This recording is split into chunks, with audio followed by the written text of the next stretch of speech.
అందరికీ నమస్కారం అండి. ఈరోజు current affair today current affair 6/4/2026. ఈరోజు కరెంట్ అఫైర్ నమో డ్రోన్ దీదీ యోజన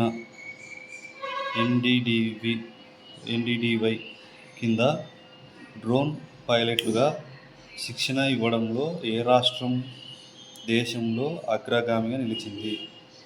ఏదంటే కర్ణాటక. నమో డ్రోన్ దీదీ యోజన ఎన్డీడీవై కింద డ్రోన్ పైలట్లుగా శిక్షణ ఇవ్వడంలో ఏ రాష్ట్రం దేశంలో అగ్రగామిగా నిలిచిందంటే కర్ణాటక. మహిళా స్వయం సహాయక బృందాలకు ఎస్డబ్ల్యూజీ వ్యవసాయ డ్రోన్లు. First Karnataka, second Uttar Pradesh, third Andhra Pradesh.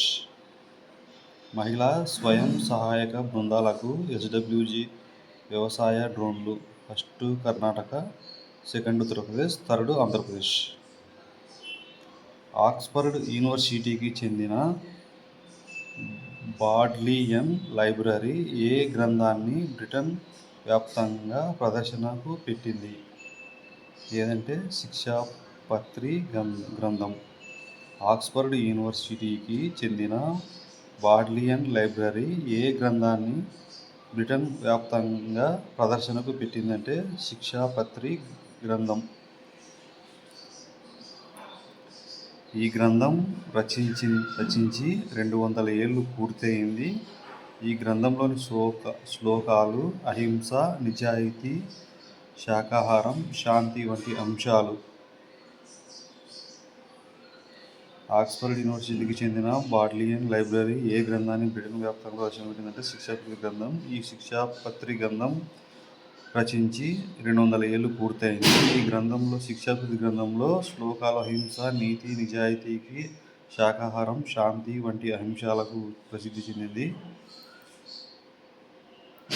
సముద్ర గర్భంలోనే యుద్ధ నౌకలు, సబ్మెరైన్లు సామర్థ్యాన్ని పరీక్షించేలా ఎల్సిటి టన్నెల్ శంకుస్థాపన ఎక్కడ జరిగింది?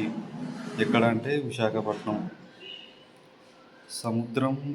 సముద్ర గర్భంలోనే యుద్ధ నౌకలు, సబ్మెరైన్లు సామర్థ్యాన్ని పరీక్షించేలా ఎల్సిటి టన్నెల్ శంకుస్థాపన ఎక్కడ జరిగిందంటే విశాఖపట్నంలో జరిగింది. బాగా గుర్తుపెట్టుకోండి. సముద్ర గర్భంలోనే యుద్ధ నౌకలు, సబ్మెరైన్లు సామర్థ్యాన్ని పరీక్షించేలా ఎల్సిటి టన్నెల్ శంకుస్థాపన ఎక్కడ జరిగిందంటే విశాఖపట్నంలో జరిగింది. ఎల్సిటి అంటే large cavitation tunnel.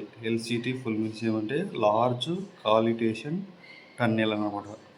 LCT full means large cavitation tunnel. Thank you ఉండాలండి. అందరికీ నమస్కారం. ఈ వీడియో నచ్చితే సబ్స్క్రైబ్ చేయండి, లైక్ చేయండి, షేర్ చేయండి. థ్యాంక్ యూ ఉండాలి.